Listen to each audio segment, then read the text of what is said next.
Am I the only one that didn't know the Titanic could have been saved? Let's uncover some jaw-dropping secrets about the most famous shipwreck in history. You won't believe number 7. You probably know the Titanic hit an iceberg, but did you know it was warned 6 times about icebergs that night? Captain Smith ignored those warnings, thinking the ship was unsinkable. Speaking of unsinkable, the Titanic's builders claimed it was practically indestructible. Oops. The ship had enough lifeboats for only half the passengers, and those lifeboats, some were launched half empty. But here's a twist. The ship's lookouts didn't have binoculars. They couldn't find them before setting sail. Here's a kicker. An identical ship, the Olympic, sailed safely for 24 years. Coincidence or conspiracy? Finally, did you know the Titanic's last lunch menu was auctioned off for $88,000? That's one expensive meal. There you have it. 10 jaw-dropping Titanic facts. Subscribe for more history mysteries. Ever wondered what's more expensive? The Titanic movie or the actual Titanic ship? Let's dive in. All right, movie buffs, buckle up.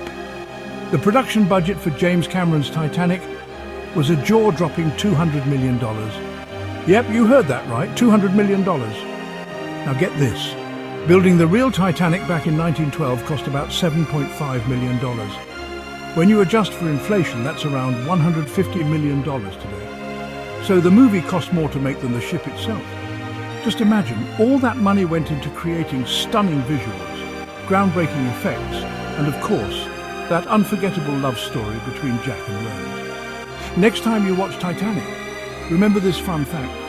The movie's budget was so colossal, it outdid the actual Titanic. Crazy, right? So, who knew Hollywood could outspend history? Now you do. If your favorite movie is Titanic, you're in for a surprise. Kate Winslet almost get the role of Rose. Kate Winslet's performance as Rose in Titanic is the stuff of legends. But did you know she had to fight tooth and nail for that role? Director James Cameron had his eyes on other big names like Gwyneth Paltrow and Claire Danes. Yep, you heard that right. Winslet, however, was determined. She believed she was to play Rose. She even sent Cameron daily notes and roses, pleading for an audition. Talk about dedication. Her persistence paid off. Cameron finally decided to give her a shot, and the rest is cinematic history. Winslet's portrayal of Rose not only defined her career, but also brought depth and emotion to a film that became a worldwide phenomenon. So, the next time you watch Titanic, remember it wasn't just fate that put Winslet on that bow with DiCaprio. It was sheer determination. And boy, aren't we glad she didn't let go? Why do 100% of Titanic fans love Leonardo DiCaprio? Because he almost wasn't Jack Dawson. Believe it or not, Leo was this close to rejecting the role of Jack Dawson. Why? He didn't want to be typecast as just another heartthrob. Can you imagine Titanic without him? But here's where it gets juicy. Director James Cameron wasn't having any of it. He saw something deeper in the character of Jack and knew Leo was perfect for the role. Cameron pitched it as a unique opportunity. A character with real depth, not just a pretty face. And let's be honest, who could resist the chance to work on such a groundbreaking project? So with a little convincing, Leo took the plunge. And the rest, as they say, is cinematic history.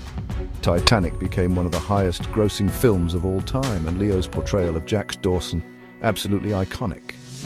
So, next time you watch Titanic, remember it almost didn't happen. Crazy, right? I bet you didn't know that the famous portrait of Rose in Titanic wasn't drawn by Leonardo DiCaprio. Yep, you heard that right. The sketch of Rose that Jack draws in the movie was actually drawn by none other than the director himself, James Cameron. Cameron, who's not just a genius filmmaker but also a talented artist, created that memorable sketch of Kate Winslet. And get this, those close-up shots of Jack's hands, they're actually Cameron's hands. So next time you watch Titanic, you can impress your friends with this little-known fact. James Cameron didn't just direct the film, he literally had a hand in its art. Catch you in the next video, and don't forget to like and subscribe for more cool movie facts. Think the Titanic's icy water was real? Think again. Turns out the water in those iconic sinking scenes wasn't icy at all, it was heated. Yep, you heard that right.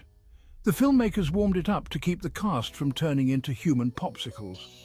But here's the kicker. Despite the warm water, Kate Winslet still caught pneumonia. Why? Long hours and chilly filming conditions took their toll. So while it looked like a frosty nightmare on screen, behind the scenes, it was a different story. Crazy, right? Movies can be full of surprises. Next time you watch Titanic, you'll know the truth about that icy water. This is why you need to love unscripted moments. They make movie magic. Leonardo DiCaprio's legendary "I'm the king of the world" wasn't planned. That's right. It was completely improvised on the spot. Picture this. DiCaprio standing at the bow of the Titanic, feeling the wind in his hair. And then, out of nowhere, he shouts that unforgettable line. James Cameron loved it so much, he decided to keep it in the movie. And just like that, history was made. This unscripted moment became one of the most memorable lines in film history. It's a testament to the magic of improv and the genius of DiCaprio. So next time you watch Titanic, remember sometimes the best moments aren't in the script. They're born in the moment. Keep loving movies and keep celebrating those spontaneous sparks of genius. Are you shocked to learn the Titanic movie took weeks to film just the sinking scene? You won't believe the effort behind those 2 hours. The real Titanic sank in about 2 hours and 40 minutes. But when it came to filming that iconic scene, it took weeks.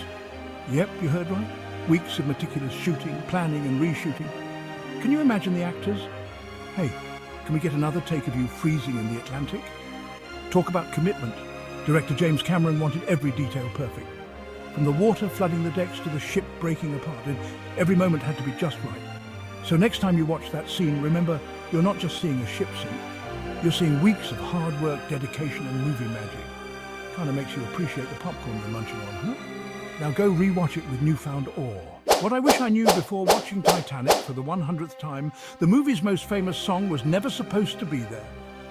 James Cameron, the mastermind behind Titanic, was set on having no songs in the film. He wanted the score to stay purely instrumental. No lyrics, just music. But composer James Horner had other plans. Secretly, he teamed up with the legendary Celine Dion. Together, they crafted When Cameron heard it, something magical happened. He changed his mind. One listen, and he knew the song had to be in the film. The rest is history. The song became an anthem, and Titanic wouldn't be the same without it. So next time you hear that iconic tune, remember, it was almost just a melody without words, and thank Horner and Dion for the magic. Am I the only one that didn't know James Cameron went to extreme lengths for Titanic's historical accuracy? James Cameron went above and beyond to recreate the Titanic.